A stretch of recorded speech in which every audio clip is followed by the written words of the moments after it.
दोस्तों तकरीबन रात के 11 बजे का समय होता है। दो भाई बहन एक कमरे में बैठकर आपस में बात कर रहे होते हैं, कुछ प्लानिंग कर रहे थे और कुछ योजना बना रहे थे। भाई के हाथ में एक तलवार होती है और बहन के हाथ में एक धारदार चाकू होता है। आधा घंटा गुजर जाने के बाद दोस्तों ये दोनों भाई बहन अपने कमरे से निकलते हैं और अपने पिता के कमरे में पहुंच जाते हैं। वहां पर जाने के बाद दोनों मिलकर अपने पिता के ऊपर टूट पड़ते हैं और वहीं पर उन हथियारों से निर्मम तरीके से उसकी हत्या कर देते हैं। हत्या करने के बाद दोस्तों रात के समय में ही ये दोनों भाई बहन नज़दीकी पुलिस स्टेशन पहुंच जाते हैं और वहां के दरोगा से पूरी बात बता देते हैं। दोस्तों आखिर इन भाई बहन ने अपने पिता की हत्या क्यों की थी, इसके पीछे का क्या कारण था, जब इसके बारे में आप जानोगे तो वाकई आपको बड़ी हैरानी होगी। तो बस आप इस वीडियो में आप अंत तक बने रहिएगा, क्योंकि इस वीडियो से आपको एक बहुत बड़ी सीख मिलने वाली है। और हमारी आप लोगों से एक छोटी सी रिक्वेस्ट है, अगर अभी तक आपने हमारे चैनल को सब्सक्राइब नहीं किया है तो हमारे चैनल को सब्सक्राइब कर लीजिएगा और वीडियो को लाइक कर दीजिएगा। और जितने भी भाई बंधु हमारी इस वीडियो को देश के किसी भी कोने से देख रहे हैं तो वो इस वीडियो की कमेंट में अपना नाम और अपनी सिटी का नाम जरूर लिखें, ताकि अगली वीडियो में हमें आपके नाम बोलते हुए खुशी हो। चलिए दोस्तों बताते हैं कि आखिर पूरा मामला है क्या। दोस्तों आज की हमारी सच्ची कहानी की शुरुआत होती है छत्तीसगढ़ के रायपुर शहर से, और इसी शहर के अंतर्गत एक कॉलोनी पड़ती है मंगलपुर कॉलोनी, और इसी कॉलोनी में एक रजनी नाम की विधवा महिला रहा करती थी।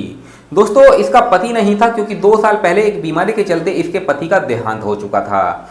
रजनी के 2 बच्चे होते हैं, एक बेटी होती है और एक बेटा होता है। बेटी का नाम श्वेता होता है और बेटे का नाम किशन होता है। ये दोनों बच्चे स्कूल में पढ़ने के लिए जाया करते थे।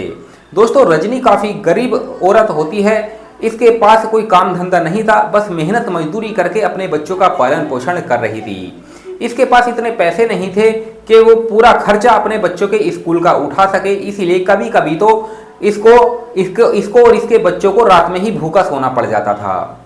दोस्तों रजनी जो थी वो 36 साल की थी, देखने में सुनने में काफ़ी खूबसूरत थी, जवानी में ही वो विधवा हो चुकी थी। इसीलिए वो सोच रही थी कि वो एक दूसरी शादी करेगी। एक ऐसा व्यक्ति होना चाहिए जो उसके घर पे ही रहे, उसके बच्चों का ख्याल रखे और पूरा घर का खर्च भी उठाए।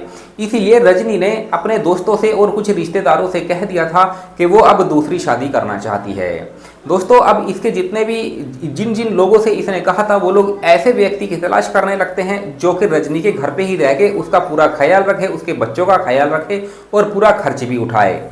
दोस्तों 2 महीने की ये तलाश जो होती है वो खत्म हो जाती है। 2 महीने के बाद एक हरीश नाम का व्यक्ति मिल जाता है। इसकी उम्र 40 साल के आसपास होती है और इसकी पत्नी नहीं थी, क्योंकि इसकी पत्नी का भी 2 साल पहले एक बीमारी के चलते देहांत हो चुका था। हरीश के पास पैसे की कोई कमी नहीं होती है, पैसा इसके पास भरपूर होता है, बस इसको जरूरत थी तो सिर्फ एक औरत की।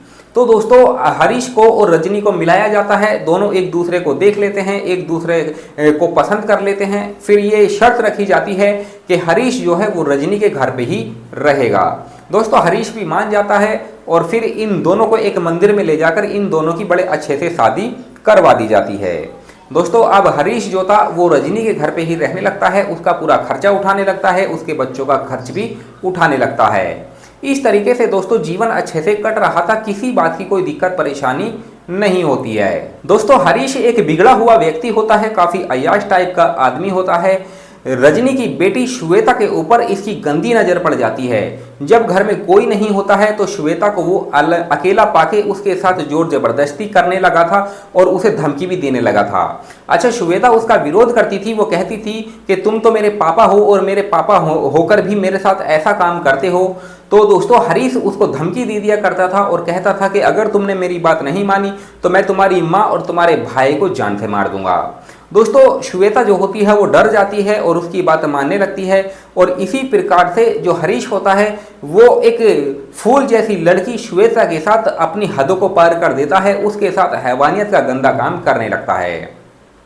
इस तरीके से हरीश को जब भी मौका मिला करता था, जब भी घर में कोई नहीं होता था तो इसी तरीके से वो उसके साथ किया करता था। अब दोस्तों इस तरीके से लगभग 3 महीने का समय गुजर जाता है। 3 महीने के बाद श्वेता उसकी हैवानियत से परेशान आ जाती है और इस बारे में वो अपने भाई किशन को बता देती है। दोस्तों किशन जो होता है थोड़ा गुस्से वाला लड़का था, वो जब अपनी बहन की ये बात सुनता है तो अपने पिता पर गुस्सा होता है, उसके अंदर आग लग जाती है और वो सोचता है कि ये तो मेरा पिता नहीं है, ये तो मेरा सौतेला पिता है और मेरी बहन के साथ इतना गंदा काम कर रहा है, अब इसे सबक तो सिखाना ही पड़ेगा। दोस्तों किशन जो होता है एक दिन अपने सौतेले पिता हरीश से सवाल जवाब करने लगता है और कहता है कि तुमने मेरी बहन के साथ इतना सब कुछ किया है, अब इसकी सजा तुम्हें मिलेगी। मैं थाने चला जाऊंगा और तुम्हारे बारे में पुलिस को पूरी बात बता दूंगा। दोस्तों हरीश जो होता है उसे इस बात को जब पता लगता है तो उसे गुस्सा आ जाता है और वहीं पर वो किशन को मारने पीटने लगता है। वो किशन को मार मारकर उसकी बुरी हालत कर देता है और उसे भी धमकी देता है कि अगर इसके बारे में तुमने किसी को बताया तो तुम्हें भी वो जान से मार देगा। दोस्तों अब किशन जो होता है और उसकी बहन श्वेता जो होती है, एक दिन का समय होता है, रात के 11 बजे के आसपास दोनों प्लानिंग करते हैं। प्लानिंग ये करते हैं, एक योजना बनाते हैं कि हरीश को रास्ते से हटाना ही पड़ेगा। दोस्तों आखिरकार वो दिन आ ही जाता है जब दोनों भाई बहन एक कमरे में बैठकर रात के 11 बजे के आसपास एक योजना बनाते हैं, एक प्लानिंग बनाते हैं।